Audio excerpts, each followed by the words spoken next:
Date 41 PST. Post-stasis time. Injured by a Terran? Random stuff set on fire? Kidnapped because you are cute? You might be entitled to compensation. The voice shouted out enthusiastically from the TV screen as the video played on a loop, showing an alien standing in front of a backdrop of books, all presumably long and complicated legal documents. My name is Skeezal, and did you know that when dealing with Terrans you have rights? Skeezal was a Plutari, a giant turquoise bipedal squid, looking surprisingly professional in a dapper black suit, gesturing wildly with his tentacles as he spoke. All Terrans outside of the Terran Conclave are legally required to carry insurance. If you've been injured, harassed, or otherwise harmed by a Terran in any way, you may be entitled to compensation. The video showed a Galnet number to call on the screen, as the advertisement continued to play. With over 12 years legal experience and 7 years of cases handling Terran damage claims in particular, there's no better set of tentacles to guide you towards the compensation you deserve. Just listen to these happy customers. The video playing into the empty lobby switched to show a little cream-coloured teddy bear-shaped Hattel. A Terran kidnapped me for 3 hours because I was cute, and Skeezal got me a 5-figure credit payout for emotional damage and loss of wages. Once again, another testimonial continues to sound out from the TV screen as a blue-green scaled reptilian Ritalin replaced the last happy customer. A Terran engineer I hired tried to upgrade my warp core, causing my ship to be stranded for 3 weeks. Thanks to Skeezal, I got a 6-figure payout for damages and lost business. Once again, the advert returns to Skeezal, this time in front of a clearly green-screened backdrop, showing the Australia region of Earth. Some of you may be concerned that the Terrans are Death Worlders. Well, so am I. You can rest assured that I will fight for your cases through Terran bureaucracy with the same perseverance that caused my species to become the apex predator on our home planet. Once again, the video showed another testimonial, this time a small 2-foot-tall brown-furred rodent, the little Quackset speaking with enthusiasm into the camera. After my weaponized Roomba injury, Skeezal got me over 20,000 credits in compensation.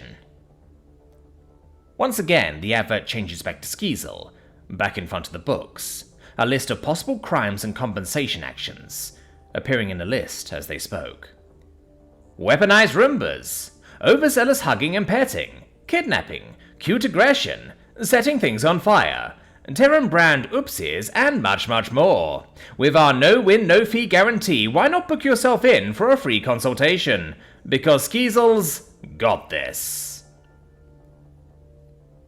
The advert finishes with the squid-like alien giving a representation of a thumbs up, before the video went silent. A few moments passed in the compact room, before it started back up again from the beginning.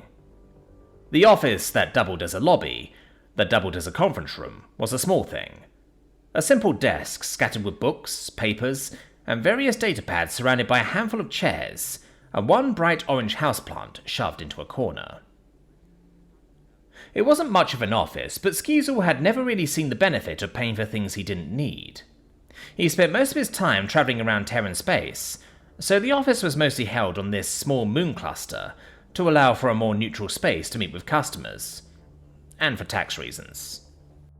As unassuming as the small room was, it held one of the most successful non-Terran lawyers to process claims against the Terran Conclave's extensive insurance. How many laws a species has negatively correlates to how logical and ordered they are. For instance, the Jayal hive mind, known for their singular view and stability, has only one official law on the books: don't do bad things.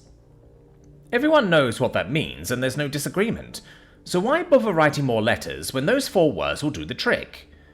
The Terrans, however, over all their 31 systems, various interlocking forms of governments, treaties with other species, and various disagreements, have laws totaling in the millions of statutes. That suited Skeezal just fine. Terrans and their introduction into the galactic community had been a quite literal goldmine, if you knew where to dig. Over the past 41 years, billions of Terrans have swarmed the galaxy at large, meeting with other species and interacting with them, with the same fervour and abandon as a child hopped up on 5 cups of coffee. In their desperation to keep the galactic community from banning Terrans entirely, their government had one of the best funded insurance policies in the universe. If you knew who to talk to, what forms to fill out, and what Terran laws applied, it was a very profitable business. Skeezal has specialised in such cases for the past 7 years, taking just a small percentage of the galactic community injured by the Terrans' antics as they explored the universe. Such as the person sitting in front of him now, a new potential client injured by the Terrans. Skeezal sat in his usual seat, smartly dressed in a snappy black suit as always, looking across at his current consultation. The arachnid sat awkwardly opposite to the lawyer, as an aura of indignant fury irradiated from her, her deep black carapace with its long red stripes vibrating with anger as she spoke with a clicking of her mandibles. Then they ejected the fuel rods, took all of the cargo and left me stranded for 2 months. It indeed had been a harrowing tale, one of Terrans boarding an innocent merchant vessel and taking off with his loot. It made Skeezal practically salivate at the thought of the payout. Terran pirates were rare, but the Terran Conclave would pay out of the sphincter if his new best friend had proof of such actions. The Terrans really didn't like the negative attention their criminals caused, so they would always overpay with no real fight. I am very sorry for your experience, but good news. It sounds like you have a very strong case of privateering. The Terran government will normally pay out 5 times the cargo value, plus damages, emotional harm, and lost business. That's not including the major payout they'll provide, if the proof you have lets them catch the people who hurt you. Well, the event practically ruined me. I don't have enough funds to get my vessel fixed, and the storage fees are killing me. Skeezal struggled to remain calm and somber, reminding himself that while this event looked like a gigantic pile of money, to the poor Eltari, it was one of the worst days of her life. So, to go over some housekeeping, I need you to not lie to me. Even if you did some stuff you shouldn't have, that doesn't change much. Do you have the logs from the ship, and will they show what you said? Yes, I don't lie. They knocked me out of warp, refused to answer my hails, and then boarded my vessel. I'm just a small cargo ship owner, so I didn't have anything to fight back with. Absolutely perfect. Any cameras? Or do you think you got a good look at their faces? I'd recognize those thieving primates anywhere, and even if I couldn't, my entire ship is full of cameras. If someone had created a textbook case for a law student, this would be in it. Allegedly perfect evidence, a serious crime, and simple payout calculations. Why, if Skeezal worked hard on this, they could probably get the entire thing done and settlement reached in less than a month. What an unexpectedly lovely end-of-year bonus. Well, if the evidence is there as you say it is, this is an open and shut case. I have seen a huge payout here. The Terrans really don't want this kind of behaviour being talked about. How much are we talking? I've got thousands of children to feed. Skeezal paused for a moment, thinking, and taking a turquoise tentacle and placing it below his chin thoughtfully. It depends on the cargo, but I'm guessing millions of credits. Do you have a manifest? A real one. Even if you were smuggling illegal materials, it's not going to matter much, I just need proof of value. My cargo is perfectly legal, signed by royal decree. Look, I have the royal seal. The Eltari handed over the piece of parchment. While most things nowadays were digital, a few holdouts preferred the finality of paper, or parchment, or any writing surface for that matter. Skeezal looked over the official document, pausing for a moment, a frown appearing over his amphibian features, as he slowly read what was on the ship. Of course, it was just too easy and obvious. I could never get this lucky to get such a payout.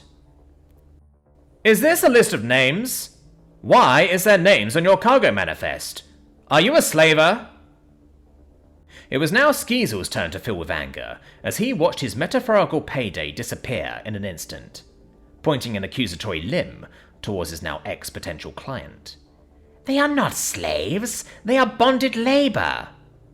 That's the same thing. I specifically asked if you were a slaver over the phone. Skeezal was now full-on shouting, having stood up from his chair and staring incredulously at the Altari in front of him. Get out! Get out right now! No, not through the front entrance. Out the back. I don't want anyone seeing that you were here. I don't understand.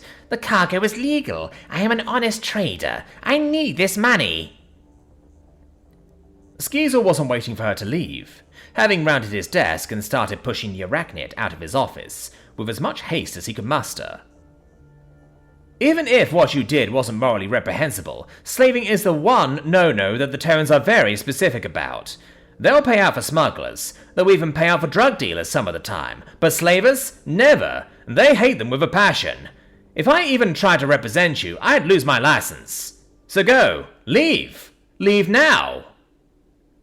Skeezal managed to push the confused and protesting slaver out of the back door of his tiny office with a great haste, looking around the alleyway to make sure nobody could see him deposit this liability.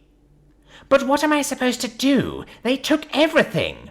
Find another profession. I don't care. Good day, madam.